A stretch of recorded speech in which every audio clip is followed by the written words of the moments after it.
नमस्कार साथियों, मेरा नाम अभय तिवारी है। मैं नए एक वीडियो के साथ आपके बीच में आया हूं, जो कि यूजीसी बिल को लेकर है।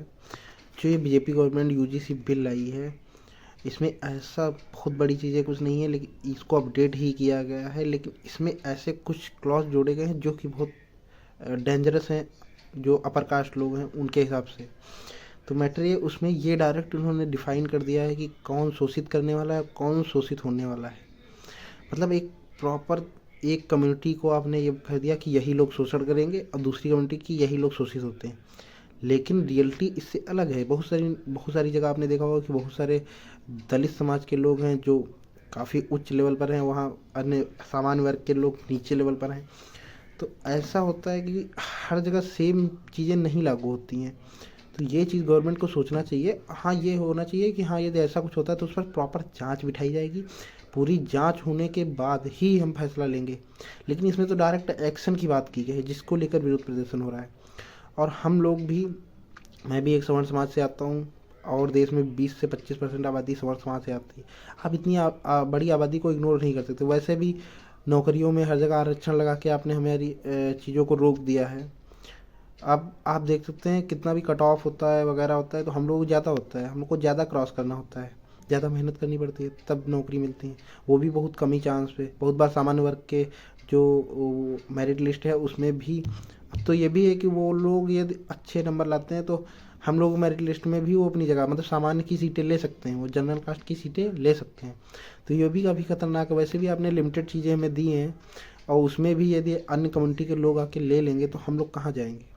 हम भी इसी देश के वासी हैं, इस देश के लिए हमारे पूर्वजों ने भी खून बहाया। और आप ही नारे लगाते हैं सबका साथ सबका विकास, फिर आप ही कहते हैं कि हम एक रहेंगे, सेफ रहेंगे, फिर आप ही तोड़ने की बात कर रहे हैं। अब इससे हिंदू समाज में ही फूट पड़ेगी। और हिंदू ही क्यों, क्रिश्चियन मुस्लिम सब में सामान्य वर्ग है, दलित वर्ग है, तो उनमें भी फूट पड़ेगी। इससे तो देश को विभाजित करने का कार्य कर रहे हैं आप। और ये भविष्य में देश के लिए काफ़ी खतरनाक हो सकता है। इसको सोचने की आवश्यकता है, और बीजेपी गवर्नमेंट को इस पर विचार करना चाहिए। लेकिन अब प्रॉब्लम ये है, वो फंस चुकी है। यदि वो ये बिल वापस लेती है तो 70 से 80% लोगों को नाराजगी झेलनी पड़ेगी। यदि वो बिल वापस नहीं लेती है तो 15 से 20% जो कोर वोटर्स हैं उनकी नाराजगी झेलनी पड़ेगी। कुल मिलाकर बात यह है कि बीजेपी गवर्नमेंट फंस चुकी है, और फंसने का कारण भी वो स्वयं है। उनको पहले ही विचार करना चाहिए था कि इसके साइड इफ़ेक्ट्स क्या होंगे। पूरा प्रॉपर विचार करने के बाद ही उन्हें ये बिल लागू करना चाहिए था। इसको लेकर हम लोग भी काफ़ी चिंतित हैं, विरोध प्रदर्शन चल रहा है। यदि ये बिल वापस नहीं लेते हैं, क्योंकि मैंने देखा है कि हम लोग ज़्यादा इस मामले में प्रखर रूप से बोलते नहीं। उनको लगता है थोड़े दिन में ये चीज़ें दब जाएंगी। और ये एक सवर्ण समाज के लोगों को अभी भी चाहिए कि जैसे सिखों ने, जो किसान आंदोलन में बढ़ चढ़ कर वो बैठे रहे धरने पर, 2 साल हो गए, गवर्नमेंट को बिल वापस लेना ही पड़ा। ऐसे सवर्ण समाज के लोगों को भी निकलना चाहिए, विरोध करना चाहिए। यदि नहीं भी करते हैं और बिल वापस नहीं लिया जाता है, तो इसका ये है कि बीजेपी के जो कोर वोटर्स हैं, सवर्ण समाज के लोग कोर वोटर्स हैं, वो बीजेपी को ही प्रॉपर वोट देते आ रहे हैं। तो उनकी नाराजगी बीजेपी को झेलनी पड़ सकती है। इसका सबसे ज़्यादा प्रभाव उत्तर प्रदेश में आपको दिखेगा। उत्तर प्रदेश, बिहार और इधर के नॉर्थ के जितने इधर हिंदू स्टेट्स हैं, हिंदू मेजोरिटी वाले, इनमें ब्राह्मण, ठाकुर, बनिया, इनकी आबादी ज़्यादा है। 17 से 20 से 25% समझ लो। 13% तो यूपी में ब्राह्मण है, 13%। और ऐसे ही छत्री और ये जो सवर्ण समाज के कुल टोटल आबादी अच्छी खासी हो जाती है। तो इनके साइड इफ़ेक्ट आपको झेलने ही पड़ेंगे। और ये इनकी आबादी पर मत जाइए, ये लोग प्रभाव बनाने में काफ़ी माहिर हैं।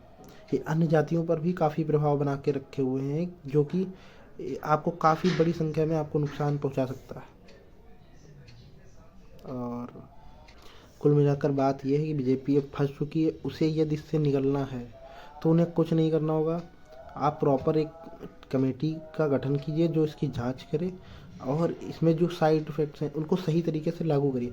कि जैसे ये है कि उन्होंने केस कर दिया तो सामने वाले जो सामान्य वर्ग का लड़का है उस पर लग जाएगा, तो उसको सीधे वो, तो ये कुछ नहीं। आप कहिए कि जांच होगी, यदि वो गलत पाया जाता है तो उसका होगा। सही तरीके से यदि उसको पेश करते हैं तो सामान्य वर्ग के लोगों को कोई दिक्कत नहीं है। बट आपने जो डायरेक्ट आपने शोषित और शोषण करने वाले का डिफाइन कर दिया है एक जाति के बेस पर, ये गलत है। ये फूट डालने का ही काम कर रहा है। कभी आपके ही नारा को इसमें नुकसान है कि हम एक रहेंगे, सेफ रहेंगे। आप एक रहना होता तो आप क्यों ही ऐसे बिल लाते। तो तो आप खुद ही बांटने का कार्य कर रहे हैं। और मैं खुद काफ़ी दुखी हूँ इस बिल को लेकर, और मैं पर्सनली इसका विरोध करता हूँ। और वैसे आप लोगों की अपनी राय खुद की हो सकती है कि हाँ हमें क्या करना है क्या नहीं। जिनको समझ में आए वो बिल का सपोर्ट भी करेंगे, कुछ लोग विरोध भी करेंगे। लेकिन आप किसी भी जाति से तो आप समझिए कि ऐसे डायरेक्ट इसके साइड इफ़ेक्ट नहीं होंगे क्या? बहुत सारे ऐसे बच्चे होंगे जिन पर झूठे आरोप नहीं लगाए जाएंगे, बहुतों का जीवन बर्बाद हो जाएगा। तो आप खुद से ये सोच सकते हैं। और ये काफ़ी दुखी करने वाला, मैंने बीजेपी गवर्नमेंट का पहला ऐसा केस देखा। इन्होंने बहुत सारे बिल लाए थे जो कि वापस भी लिए, बहुत सारे किए भी। मैं इतना कभी दुखी नहीं रहा जितना इस बिल से मैं दुखी हूँ, द्रवित हूँ अंदर से। और मैं बीजेपी के विरोध में मैं खुद खड़ा हूँ, और मैं योगी जी का सपोर्ट करता हूँ उत्तर प्रदेश में, पर बीजेपी का विरोध करता हूँ। Thank you.